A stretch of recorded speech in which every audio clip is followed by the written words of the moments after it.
Empezar con este ejercicio, vamos a hablar un poco de una palabra que aparece en el ejercicio, que es la palabra inscripto. Y vamos a ver qué significa inscripto en cuerpos geométricos. Acá esta pelotita tiene una forma aproximadamente como una esfera, ¿sí? Y lo que tengo guardado dentro de la pelotita son dos cilindros, que he hecho con papel, que están inscriptos en la pelotita. Y vamos a ver qué significa que están inscriptos. Por ejemplo, vamos a empezar con este.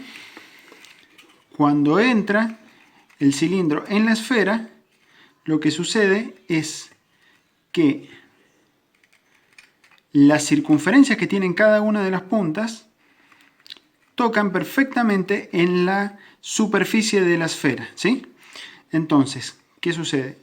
Yo cierro acá y coincide perfectamente la circunferencia de la base y de la cabeza del cilindro con la superficie de la esfera. Por otro lado, lo que quiero que vean es que cuando se ve en esta vista, yo voy a ver una circunferencia, que es la de la esfera, la proyección plana de esto es una circunferencia que es la de la esfera y otra circunferencia que es el cilindro, ¿sí? En cambio, cuando lo veo en esta vista, el cilindro se ve como un rectángulo, ¿sí? Y la esfera se sigue viendo como una circunferencia. Ahora fíjense que acá tengo otro cilindro que tiene un diámetro distinto, es un diámetro mayor, y sin embargo también puede estar inscripto perfectamente. La circunferencia de su cabeza y su pie coinciden perfectamente con la superficie de la esfera, ¿sí?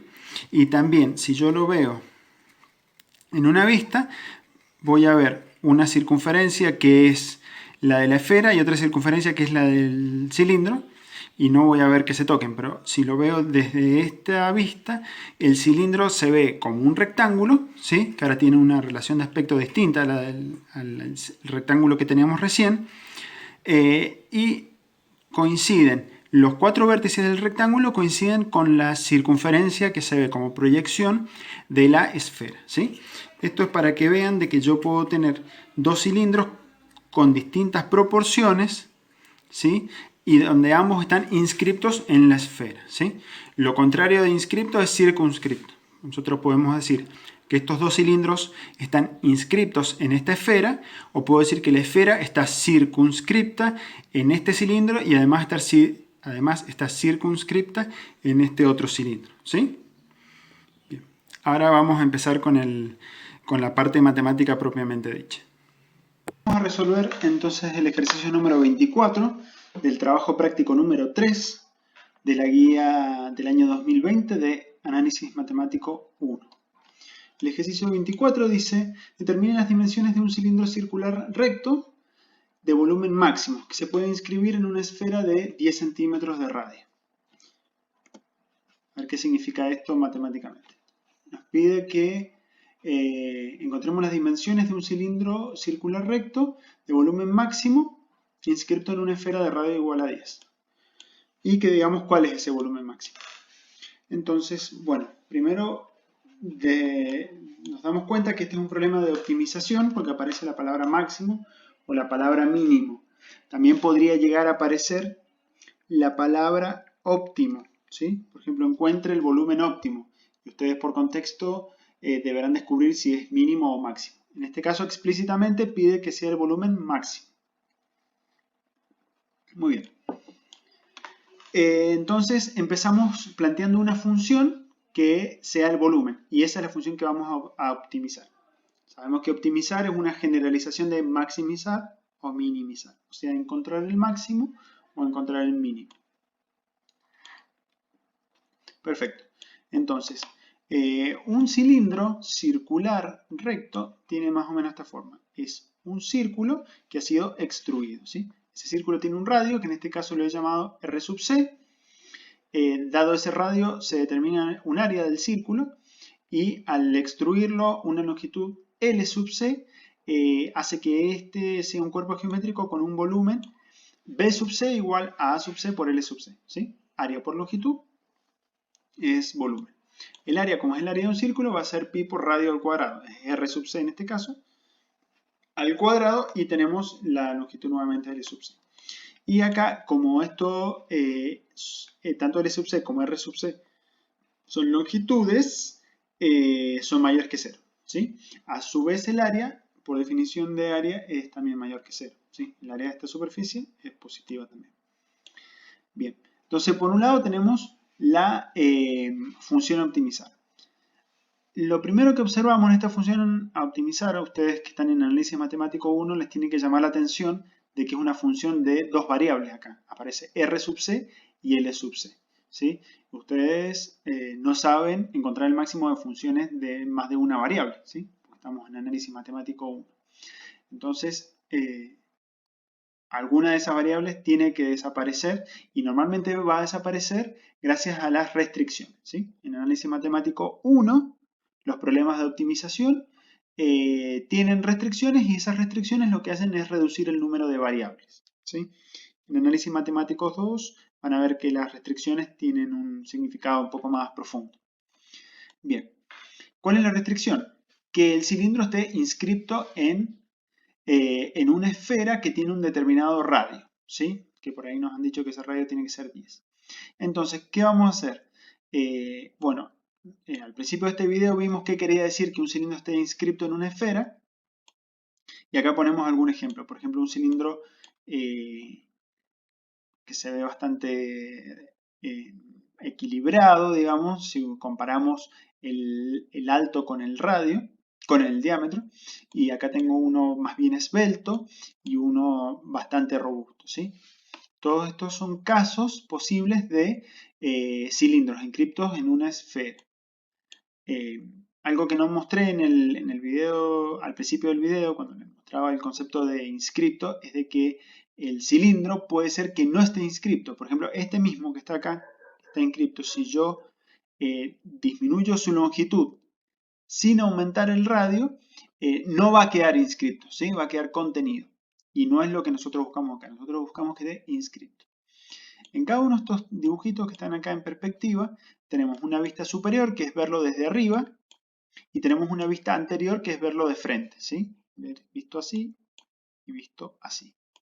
Entonces, en la vista anterior se va a ver, la esfera se ve como una circunferencia y el cilindro se ve como un rectángulo, ¿sí? En este caso quedó como un cuadrado porque era este caso, pero podría ser un rectángulo más alto que ancho o más ancho que alto. En la vista superior, lo que sucede es de que yo voy a ver dos circunferencias, la proyección de la esfera y la proyección del cilindro. No me va a decir demasiado, ¿sí? En esta vista, la vista anterior, es útil porque la esfera se ve como una circunferencia, el cilindro se ve como un rectángulo y los vértices del rectángulo tocan la circunferencia, ¿sí? Entonces vamos a trabajar con esta, con la vista anterior. Esta es suficiente para garantizar que el cilindro está inscripto en la esfera. Entonces, trabajamos con la vista anterior y allí se nota la restricción. Entonces, trabajamos directamente con esta parte del problema plano. Tengo ahora una circunferencia de radio 10, que es el radio de la esfera, y tengo un cilindro que se ve como un rectángulo, ¿sí? El diámetro del cilindro lo he llamado D sub C y la altura L sub C como recién. Bien, entonces acá esa restricción de que estaba inscripto en la esfera la podemos escribir como a partir de la ecuación de una circunferencia, ¿sí? La ecuación de una circunferencia, fíjense que esta circunferencia que yo veo es una proyección de la esfera y la esfera desde donde yo la vea siempre se va a ver como una circunferencia con un radio igual al radio de la esfera. Entonces acá queda el radio de la esfera al cuadrado igual a x cuadrado más y cuadrado. Y esta es una fórmula que sale de geometría analítica o álgebra, ¿sí?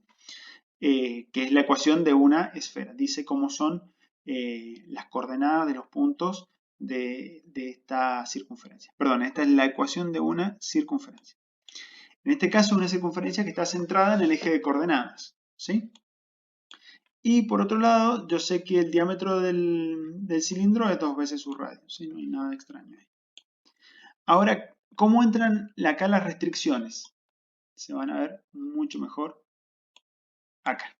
Tenemos, por un lado, la circunferencia, como está centrada en el origen, yo la he dibujado acá, y tiene esta ecuación, ¿sí? Cada uno de estos puntos,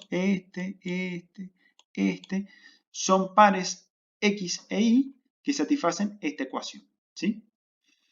En nuestro caso, este RE al cuadrado es 100, ¿sí? Pues 10 por 10. Bien, ahora, la restricción es de que está inscripto. Inscripto quiere decir de que el cilindro se ha estirado horizontalmente, o sea, para allá y para allá, hasta tocar la circunferencia, que es la proyección de la esfera, ¿sí? Entonces va a coincidir este vértice acá y este acá, ¿sí? Horizontalmente. Entonces, el x de la ecuación de la circunferencia va a coincidir con el radio del cilindro, porque si todo esto era el diámetro, esto es el radio, ¿sí? Entonces, el x de este punto va a ser el radio del cilindro. Por otro lado, el cilindro también se ha estirado, podemos pensar como que se ha estirado hacia allá y hacia allá, verticalmente, hacia arriba y hacia abajo, hasta tocar la circunferencia. Entonces, la altura del cilindro es todo esto y llega de punta a punta. O sea que la coordenada y de este punto va a ser igual a la mitad de la altura del cilindro. Tengo y es igual a L sub C sobre 2. Esto, fíjense que vale para este punto. Pero, como la circunferencia es simétrica con respecto al eje X, con respecto al eje Y, el hecho de que este punto toque el vértice del rectángulo coincida con la circunferencia en el primer cuadrante, por esta doble simetría que tiene tanto el cilindro como la esfera, vamos a tener que eso se satisface para los otros tres cuadrantes. Pasamos al siguiente. Y acá empezamos a trabajar un poco algebraicamente con estas ecuaciones. Tenemos la ecuación de la circunferencia y tenemos la restricción para x y para y. Entonces estas restricciones, x igual a r sub c y y igual a l sub c sobre 2, las puedo reemplazar en la ecuación de la circunferencia. Y eso hace que nos quede esta ecuación, ¿sí? Fíjense que he reemplazado estas dos acá. Este 2 al cuadrado ha quedado como este 4. Entonces ahora tengo la restricción, la tengo escrita en términos de R sub C y L sub C. ¿Por qué la escribo así? Porque son las variables que aparecían en la función que yo quería optimizar, en la función volumen del cilindro, ¿sí? Entonces ahora sí podemos enunciar el problema de optimización. Dice, encuentra el máximo de esta variable, que es la variable dependiente B sub C, sujeto a estas restricciones. Que R sub E cuadrado sea R sub C cuadrado más L sub C cuadrado sobre 2, esta que está acá, y a su vez que L sub C y R sub C sean positivos, ¿sí? Y eso es lo mismo que escribir esto que está acá. Fíjense que esta parte quedó exactamente igual y acá lo que hice fue reemplazar la variable dependiente por las operaciones que dice esta función que tengo que hacer sobre las variables independientes para obtener esta variable dependiente, ¿sí? Pi por radio cuadrado, todo esto es área y esto es la longitud. El resultado de todo esto va a ser el máximo de esta función y lo llamo B sub C max, ¿sí? Es el máximo que puede tomar la variable B sub C. Lo que hay que tener cuidado acá es que B sub C depende de dos variables, ¿sí? De R sub C y L sub C. Ahora lo que puedo hacer es usar la restricción, esta que tengo acá, la puedo usar para hacer que dependa de una sola variable. ¿Cómo hago eso? Y normalmente lo que hago es en la restricción despejo una de las variables, por ejemplo acá despejé R sub C cuadrado, solo porque me quedaba cómodo, porque la restricción ya tenía R sub C cuadrado, yo lo tenía en la restricción y acá aparece, entonces me queda cómodo despejar R sub C cuadrado, pero podría haber despejado R sub C o podría haber despejado L sub C, ¿sí? La cosa es que cuando despejo una de las variables y la reemplazo acá, va a desaparecer esa variable por haberla sustituido. Fíjense que acá despejé R sub C, me queda R sub E cuadrado menos L sub C cuadrado sobre 4, ¿sí? Que es esto que tengo acá. Entonces lo reemplazo en una función B sub C y me aparece pi, ahora ya no está r sub c cuadrado, está todo esto, y sigue apareciendo L sub c. Acá tenemos que contar la cantidad de variables y vemos que hay una sola variable. Ahora que yo tengo esta función que depende de una sola variable, que es L sub c, puedo usar las herramientas que tengo para encontrar los máximos de una función, ¿sí? De una función de una sola variable. Fíjense que R sub b es una constante. Acá lo escribí con una letra, pero es una constante. R sub b cuadrado, en nuestro caso, es 100, ¿sí? Entonces ahora podemos reescribir el problema de optimización así. B sub c máximo, como tenía acá, es igual al máximo de esta función. ¿Sí? Fíjense que es una función que ahora depende de una sola variable y la única restricción que queda es que L sub c sea mayor que 0. ¿Sí? Queda una restricción solamente en la variable independiente, la única que hay, que es L sub c. Entonces ahora falta solamente encontrar el máximo de esta función.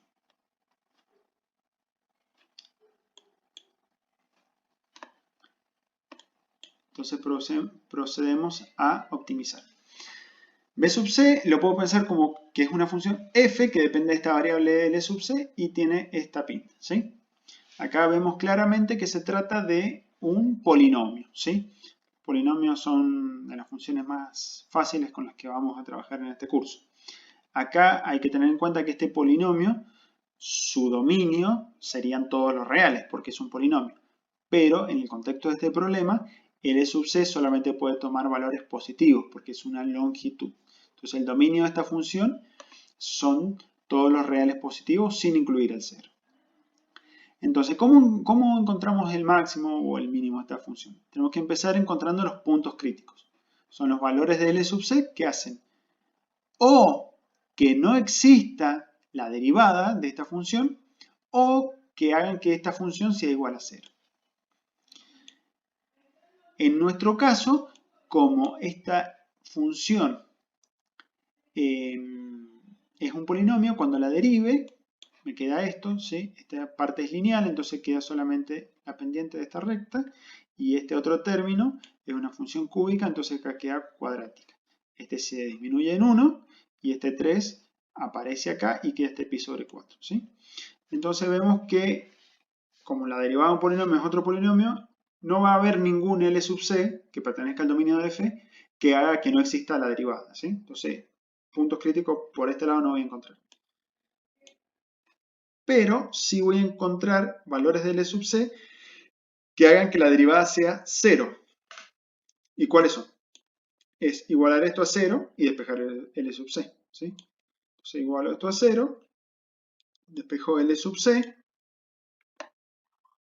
Acá fíjense que me quedo, esto está restando, paso sumando, 3/4 de pi por L sub c cuadrado, 100 por pi con pi se simplifica, me queda L sub c, es 4/3 de 100, o sea que el L sub c crítico en este caso es raíz cuadrada de 400 sobre 3, y por eso fíjense que le he puesto este asterisco, para decir que es un valor particular de L sub c.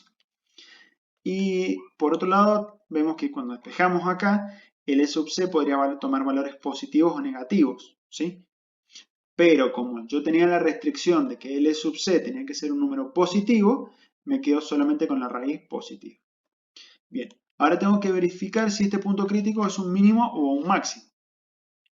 Acá toda la intuición me hace pensar de que va a ser un máximo. ¿Por qué? Porque he encontrado un solo punto crítico. Entonces esta función o tiene solamente un mínimo o tiene solamente un máximo. Y yo intuitivamente, pensando en los cilindros que puedo inscribir en una esfera, encuentro de que si es muy robusto, o sea, muy chatito y ancho, muy bajito y ancho, el volumen va a ser bajo. A medida que se empieza a hacer más esbelto, el volumen va a ir aumentando, aumentando, aumentando, va a llegar a un momento que va a tener un volumen máximo y después, si lo sigo haciendo cada vez más esbelto, más finito y alto, el volumen empieza a disminuir. Entonces debería ser un máximo, pero lo tengo que verificar analíticamente. ¿Cómo lo hago? Por ejemplo, con el criterio de la derivada segunda. Encuentro la derivada segunda de f, que sería derivar una vez más f', la derivada de esta parte va a ser 0 y la derivada de esta parte va a ser una función lineal con L sub c. Este 2 va a bajar y va a quedar L sub c solo. Entonces, acá me aparece, y este menos se va a mantener, ¿sí? Entonces aparece menos 6pi sobre 4 por L sub c. Ahora, como L sub c era mayor que 0, ¿sí? Entonces, esto es positivo, todo esto es un número negativo, inevitablemente, entonces todo este producto es número negativo. O sea que f segunda en L sub c es menor que 0. O sea que estamos en un máximo, ¿sí? Es cóncava hacia abajo y entonces f en L sub c asterisco es un máximo. Al menos es un máximo local, ¿sí? Y como es el único punto crítico que tenemos, también va a ser un máximo global. Entonces, el L sub c que maximiza a B sub c se llama L sub c asterisco y es igual a raíz cuadrada de 400 tercios. Ahora también puedo encontrar el R sub c que maximiza al volumen. ¿Por qué? Porque nos pedían las dimensiones. Las dimensiones son las dos, el alto y el radio. Entonces el alto ya lo tengo y el radio, ¿cómo lo encuentro? Y reemplazando este L sub c en la restricción y despejando R sub c. ¿Sí? Entonces eso nos da esta cuantita que está acá. 100 menos 400 sobre 12. ¿Sí? Raíz cuadrada de todo eso. Que es igual a esto que está acá abajo. Y por último nos pedía el volumen máximo. O sea, cuánto vale el volumen cuando tiene esas dimensiones. Entonces, ahí, ¿qué tengo que hacer? Ya encontré el L sub c. Hay dos formas de hacerlo. Yo, ahora que encontré este valor de L sub c, lo puedo reemplazar en esta función que depende solo de L sub c. Y entonces voy a encontrar el B sub c máximo. ¿Sí? Esa es una forma. Y la otra forma es reemplazar L sub c y R sub c críticos, que maximizan a B sub c, reemplazarlo en la fórmula que dependía de L sub c y R sub c, donde aparecía la longitud y el radio. ¿Sí? Es lo mismo. En cualquiera de los dos casos me va a dar este valor que ustedes pueden sacar la cuenta y les va a decir cuántas unidades de volumen tiene. Por último, suelen preguntarme los alumnos si es necesario hacer tantos detalles, dejar tantos detalles escritos en el caso que ustedes vayan a resolver un examen. Bueno, ahí en lo que les mostré había muchas cosas escritas para que lo entiendan, ¿sí? Lo mínimo que deberían escribir es lo que pongo acá. Esto le he llamado versión simplificada del problema. Decimos, bueno, la esfera se ve como una circunferencia, por eso puedo escribir la ecuación de la circunferencia. Acá fíjense que R sub B no lo usé, directamente dejé este número, esta constante como un número. Como está inscripto, aparecen las condiciones de inscripto, ¿sí? X igual a tanto, Y igual a tanto. Y la fórmula del volumen tiene que aparecer. Fíjense que acá la variable que he tomado es Y. ¿Sí? Fíjense que Y es la mitad de la altura. ¿Sí? Es una variable distinta a la que tomé en el otro. También vale. Porque al final voy a tener que decir las dimensiones. ¿Sí? Valores de L, de R y el volumen máximo. Fíjense que acá tengo el volumen es pi por radio cuadrado por la altura, que es 2i. ¿Sí? Entonces lo tengo en términos de x y de y. Por la ecuación de la circunferencia, acá puedo despejar x cuadrado y reemplazarlo acá. ¿Sí? Entonces acá aparece una función que depende solo de y. ¿Sí? Usé la restricción para bajar el número de variables en esta función que dependía de dos variables. Fíjense que esencialmente lo mismo. Después, como la quiero optimizar, la derivo y ahí encuentro los puntos críticos. Por lo menos escriban PC para que yo entienda que ustedes están buscando los puntos críticos. Que digan que, bueno, no hay ningún valor de i que haga que no exista la derivada, pero sí hay un valor de i que hace que la derivada sea 0. Y lo despejo con esta ecuación y me da este valor de i. Fíjense que no es el mismo valor de L sub c, pero es porque i, en este caso, es la mitad de L sub c. ¿Sí? Ahora, este valor de i yo lo puedo reemplazar en la definición de L sub c. Acá L sub c es 2 por i. Entonces, como es el i crítico, lo puedo reemplazar, ¿sí? Y obtengo el valor de L sub c crítico, que ahí sí, es exactamente el mismo recién. 400 tercios, raíz cuadrada. tengo que verificar también que sea un máximo, ¿sí? Eso tiene que estar escrito. ¿Y ustedes cómo lo verifican? Por ejemplo, con el criterio de la derivada segunda. Tomo esta función, ¿cuál? Tomo la que depende solo de y, que sería esta, ¿sí? Depende solo de y. La derivo una vez me da esto y entonces esta la derivo otra vez y obtengo b segunda. Y ahí voy a ver que con esa restricción de que y sea mayor que 0 voy a lograr de que esta sea menor que 0. Y como la derivada segunda es menor que 0, estamos en presencia de un máximo, ¿sí? ¿El máximo quién es? Es el valor del volumen, ¿sí? No es que hemos encontrado acá este valor de i que encontré, no es que este sea el i máximo. No, es el i que hace que el volumen sea máximo, ¿sí? El i máximo, ¿quién es? Es cuando el cilindro se transforma acá en un hilito parado, así, ¿sí? El valor máximo de i es 10, el valor del radio de esta circunferencia. Ese es el i máximo. Pero a nosotros no nos pide i máximo, nos pide el i que hace máximo el volumen, ¿sí? Eso hay que tenerlo muy en claro para no confundir. Siempre que nos piden el máximo, es el valor de ordenada, ¿sí? Y si nos piden las dimensiones del cilindro que hacen que el volumen sea máximo, bueno, me están pidiendo la abscisa de ese máximo, ¿sí? Entonces, en este caso sería L sub C, que es ese valor, y de igual manera puedo encontrar el radio usando la ecuación de la restricción, ¿sí? Fíjense que lo que he hecho es despejar X, que era igual al radio, X era igual al radio, lo he despejado de esta ecuación y he reemplazado I por el I crítico, que era este que tengo acá. ¿Sí? Entonces, esto al cuadrado me queda 100 tercios y, bueno, tengo que sacar esta cuenta para encontrar el radio crítico. Ahora, con L sub C y R sub C, puedo usar esta fórmula, así como B sub C era pi por el radio del cilindro al cuadrado por la longitud del cilindro, el volumen máximo es pi por el radio crítico al cuadrado por la longitud crítica al cuadrado, ¿sí? Que es esta cuantita que está acá y es lo mismo que recién. Bueno, eso es lo mínimo que tendría que quedar escrito en una resolución de un ejercicio como este para que nosotros los podamos evaluar. Eso es todo.